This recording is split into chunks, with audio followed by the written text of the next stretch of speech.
Poultry মুরগির মাংস অনেকে তো অনেক রকমভাবে রান্না করেন।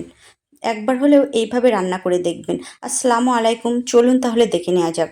আমি প্রথমে মাংসটাকে ভালো করে ধুয়ে লবণ মাখিয়ে জল ঝরাতে দিয়েছিলাম।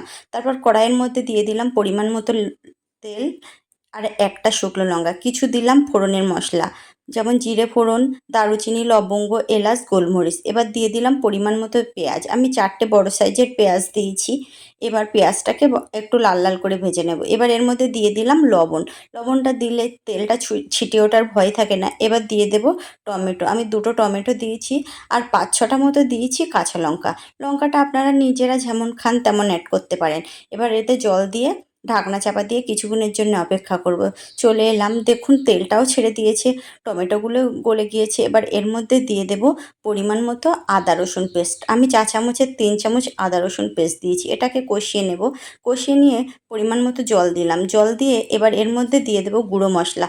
জলের মধ্যে গুঁড়ো মশলা অ্যাড করলে মশলাটা পোড়ার ভয় থাকে না। আমি 1 চামচ জিরে, 1 চামচ মরিচ, 1 চামচ ধনিয়া, পরিমাণ মতো হলুদ দিয়ে দিলাম।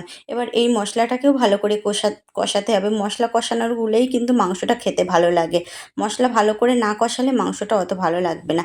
এবার মাংসগুলো এই মশলার মধ্যে দিয়ে দেব।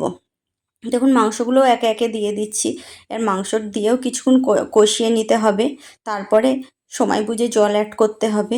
এবার এর মধ্যে আমি এক চামচ জিরে দিয়েছি আর পরিমাণ মতো লবণ দিয়েছি। 1 চামচ মানে ছোটো চামচের 1 চামচ জিরে দিয়েছি। আর এটা আমার মাংসের জন্য বানানো মশলা। এতে আছে স্টার মশলা, রাঁধুনি, জয়ফল, জয়িত্রী গুঁড়ো করা। এই মশলাটা দিলে মাংস খেতে খুব ভালো লাগে। এটা আমি শুধু মাংসের জন্যই বানিয়ে রেখেছি। এবার এর মধ্যে পরিমাণ মতো জল দিয়ে ঢাকনা চাপা দেব। দেখুন ঢাকনা চাপা দিয়েছি। কিছুক্ষণ পরে চলে এলাম। মাংসের জলটাও যে পুরোই মরে গেছে। এবার এর মধ্যে দিয়ে দেব ধনিয়া পাতা। ধনিয়া পাতা দিয়ে কিন্তু জল একবার হলেও কষিয়ে নিতে হবে, নাহলে মাংসের টেস্টটা কিন্তু পাল্টে যায়। আমি ধনিয়া পাতা দিলাম, কষিয়ে নিয়ে সামান্য একটু জল দিয়ে কষিয়ে নেব। তারপরে ঝোলটা দেব। কারণ ধনিয়া পাতা দিলে যেমন খেতেও ভালো লাগবে, দেওয়ার সময়টা না বুঝলে কিন্তু আবার মাংসের টেস্টটাও বিগড়ে যাবে। দেখুন চলে এসেছি কিছুক্ষণ পরে। এবার এটাকে কষিয়ে নিয়েছি। সব তো ভিডিওতে দেখানো যায় না। কষিয়ে নিয়ে এবার পরিমাণ মতো জল দিয়ে দিলাম। এবার এটাকে ঢাকনা চাপা দিয়ে রাখতে হবে। আমি কাঁচা লঙ্কাও দিয়ে দিলাম, কাঁচা লঙ্কা দিলে সেন্টটা খুব ভালো হয়।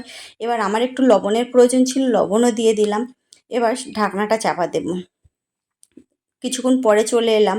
এর মধ্যে দিয়ে দেব 3টে এলাচ, মুখ ফাটিয়ে 3টে এলাচও দিয়ে দিয়েছি। দেখুন মাংসের কালারটা কিন্তু দুর্দান্ত চলে এসেছে। খেতে আশা করা যায় খুব ভালোই হবে। আপনারাও বুঝতে পারছেন কেমন হয়েছে মাংস রান্নাটা। আপনারা বাড়িতে এইভাবে একবার হলেও ট্রাই করবেন মাংস রান্না, কারণ খেতে কিন্তু দুর্দান্ত লাগে। এবার মাংসটা পরিবেশন করার পালা।